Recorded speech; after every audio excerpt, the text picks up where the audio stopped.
বহাগ মাথো এটি ঋতু নহয়, ই অসমীয়া জনজীৱনৰ আয়ুস ৰেখা। ডক্টৰ ভূপেন হাজৰিকাই কৈছিল, বহাগ মাত্ৰ এটা ঋতু নহয়, অসমীয়াই অসমীয়াক হৃদয়ত আলিংগন কৰা আমাৰ জাতিৰ আয়ুস ৰেখা।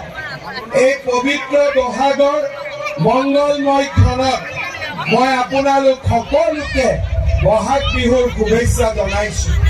শ্ৰদ্ধা ৰাইজ, বহাগ বিহু হ'ল আমাৰ জাতীয় উৎসৱ আৰু ইলেকশ্যন হ'ল গণতন্ত্ৰৰ উৎসৱ।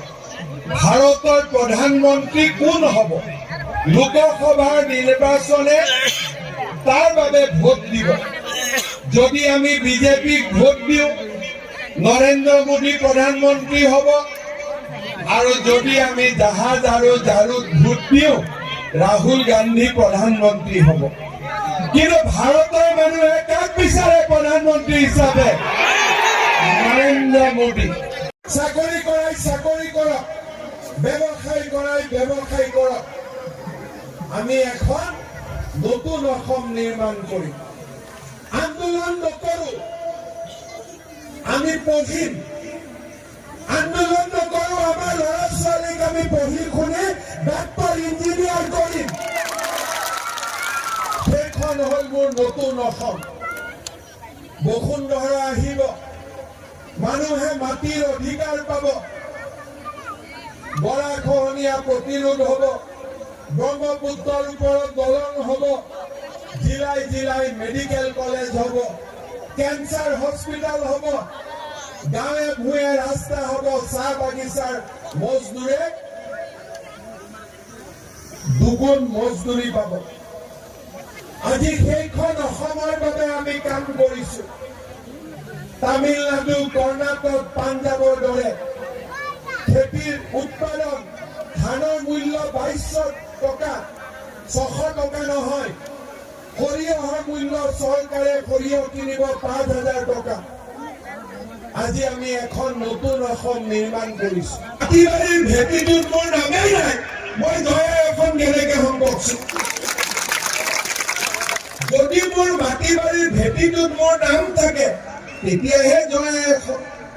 চৰকাৰৰ চাকৰি টকা নিদিয়াকৈ পাম, তেতিয়াহে জয় অসম। বোলে 10 তাৰিখে দুখীয়া মধ্যবিত্তৰ ঘৰত অৰুণোদয়টো সোমাব, তেতিয়াহে জয় অসম। তেওঁলোকে আকৌ জয় অসম জয় অসম জয় অসম। এই চিষ্টেম মই আজিলৈকে বুজি নাপালো। খালি সংগ্ৰামী কথা কয়। আৰে সংগ্ৰাম তেতিয়া কৰিব লাগে যেতিয়া মোগল আহিছে। এতিয়া ইজনে সিজনে সংগ্ৰাম কৰিব নালাগে নহয়। এতিয়া ৰাষ্ট্ৰ নিৰ্মাণ কৰিব লাগে, জাতি নিৰ্মাণ কৰিব লাগে। সেইকাৰণে আমি কওঁ ল'ৰা ছোৱালী স্কুলত পঢ়ক, খেল মহাসংগ্ৰাম হওক, খেলুৱৈ নিৰ্মাণ হওক, সাংস্কৃতিক মহাসংগ্ৰাম হওক, জুবিন গাৰ্গ পাপনমূলক, ঘৰে ঘৰে বৃক্ষৰোপণ হওক, অসমত এটা সুন্দৰ সেউজী ধৰণীৰ সৃষ্টি হওক।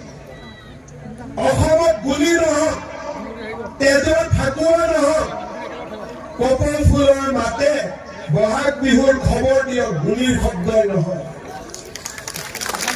আৰু এওঁলোকে কি কৰে? আন্দোলন, শোষণ। আৰে কোনে কাক শোষণ কৰিছে? শোষণ কোনেও কাকো কৰা নাই। আমি নিজে যদি নপঢ়ো, আমাক কোনে ডাক্তৰ ইঞ্জিনিয়াৰ কৰিব? আমি যদি নিজে স্কুলত নাযাওঁ, আমি ক'ৰ পৰা চাকৰি পাম? আমাক যদি পঢ়াবৰ কাৰণে চৰকাৰে সহায় নকৰে, মোৰ ছোৱালী কেনেকৈ পঢ়িব? আৰু পাছ কৰাৰ পিছত চাকৰি নাপাওঁ, লোন নাপাওঁ, মই ক'ৰ পৰা জয় অসম কৰিম? দৰিদ্ৰ মানুহে জয় অসম কৰিব নোৱাৰে।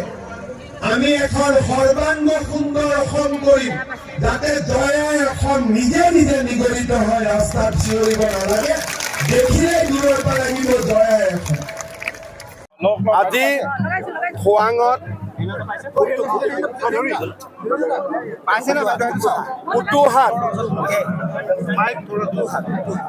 পুতুহাট খোৱাং সমষ্টিৰ পুতুহাট আজি বিজেপি দলৰ সুন্দৰ গণসভা অনুষ্ঠিত হ'ল।